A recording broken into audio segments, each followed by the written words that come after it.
উড়ন্ত খেঁচে হুড়ুম ধুরুম করে বেরিয়ে পড়লাম ললিপপকে নিয়ে। ছোটা চেতেলের উড়ন্ত বায়না রাখতে তো হবেই। অনেকদিন পরে যাচ্ছিলাম লং রাইডে, ললিপপকে সঙ্গে পেয়ে মজা পেয়ে গেছিলাম আলাদা। বারবার আমার ভেতরে থাকা প্রো রাইডার মোডটা পকাম পকাম করে জেগে উঠছিল, তাই মজা নিতে নিতে পৌঁছে গেলাম চায়ের দোকানে। দু ভাই একটু হেলমেট ঠোকাঠুকি করে হেলে দুলে চা চুলকাচ্ছিলাম। হঠাৎ দেখি ললিপপ আমাদের বিড়বিড় করে গালাগালি দিচ্ছে আদর করেনি বলে। তাই ললিপপকে একটু ভালো করে আদর করে দিলাম আর বেরিয়ে পড়লাম আমাদের ডেস্টিনেশনের দিকে। অনেক ভিড়ভাড়টা কাটিয়ে সেকেন্ড পিচ ঢুকতে না ঢুকতেই দেখি আকাশ আমার মাথায় ছেঁদামালা দিয়ে মুততে শুরু করে দিয়েছে। চাপে পড়ে গেছিলাম প্রচন্ড পরিমাণে, কিন্তু সেকেন্ড ব্রিজের প্রাকৃতিক সৌন্দর্য আমার মন মুগ্ধ করে দিয়েছিল। ব্রিজের উপর থেকে যেন মনে হচ্ছিল সারা কলকাতাটাকে আমি দেখতে পাচ্ছি।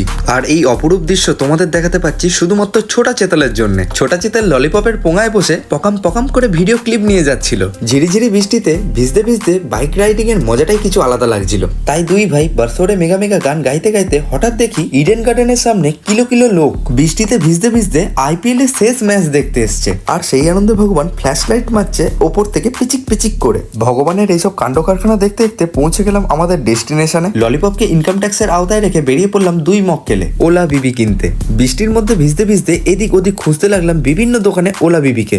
অনেকক্ষণ ধরে খোঁজাখুঁজির পরে পেয়ে গেলাম সেই দোকান যেখানে আমাদের ওলা বিবি ঠুমকা মারতে মারতে খিচমেরি ফটো বলছিল। ছোটা চেতাল ওলা বিবিকে দেখে আর নিজেকে ধরে রাখতে পারছিল না, তাই পকাত করে কেটে দিল ভার্জিন ওলা বিবির সিল। আছে আমার ছোটা চেতাল ভাইয়ের বিরাট বড় দিল, সেই দিলেই রানী করে রাখবে ওলা বিবিকে। তাই আমরা দেরি না করে মন্ত্র পড়া শুরু করে দিলাম, যে দিরাং হৃদয়ং তাবা তাদেস্তু হৃদয়ং মামা।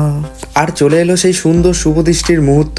ছোটা চেতাল আর ওলা বিবি একে অপরকে ভালোভাবে দেখলো, আর দেখা মাত্রই ওলা বিবির ভাইরাস ঢুকে গেল ছোটা চেতালের ভেতরে। ভাইরাসের নাম নাকি খিচমেরি ফটো, তাই আমাকেও কবজা করে নিল এই নাসিলা ভাইরাস। নেশার ঘরে অনেকক্ষণ ধরে দেখতে লাগলাম ওলা বিবির অপরূপ সৌন্দর্য।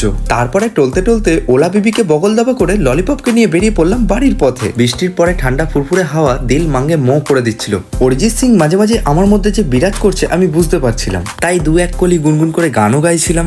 হঠাৎ দেখি ছোটা চেতাল আমার পিঠে বিড়ালের মতো আজরা আজরি করছে। ছোটা চেতালের পাকস্থলীরা নাকি কান্নাকাটি শুরু করে দিয়েছে, তাই এমার্জেন্সি ব্রেক মেরে দাঁড়িয়ে গেলাম ভোজনের দরবারে রসালো কষালো খাবার দেখে জিভে জল চলে এলো। প্রথমেই নিয়ে নিলাম চিকেন তন্দুরি, তারপরেই চলে এলো মটন বিরিয়ানি আর মটন চাপ। বাপরে বাপ, পেট পুজো করে বিরাট মজা পেলাম। খাওয়া দাওয়া করে আমার পাকস্থলীগুলো আনন্দে নাইট্রোজেন মারতে শুরু করলো পেছন দিয়ে, আর আমার মধ্যে প্রো রাইডার মোড অন হয়ে গেল। কিন্তু রাস্তায় কিলো কিলো লরির জাম খেয়ে আমার সুলেমানিকিরা আবার জেগে উঠলো আর খেলতে লাগলাম রিয়েল মোটোজিবি। প্রতিটা লরির পাশ দিয়ে ক্লোজ কল নেওয়ার মজাটাই কিছু আলাদা লাগছিল। হঠাৎই দেখি এক চামুন্ডা লরির আবির্ভাব হয়েছে, আমাদেরকে চাঁদে পাঠাবে বলে পেপে দিয়ে চেপে দিচ্ছিল। ললিপপ লরির কাণ্ড কারখানা থেকে প্রচন্ড পরিমাণে রেগে গেল, অনেকক্ষণ ধরে বিড়বিড় করে মারলো অনেক গালাগাল।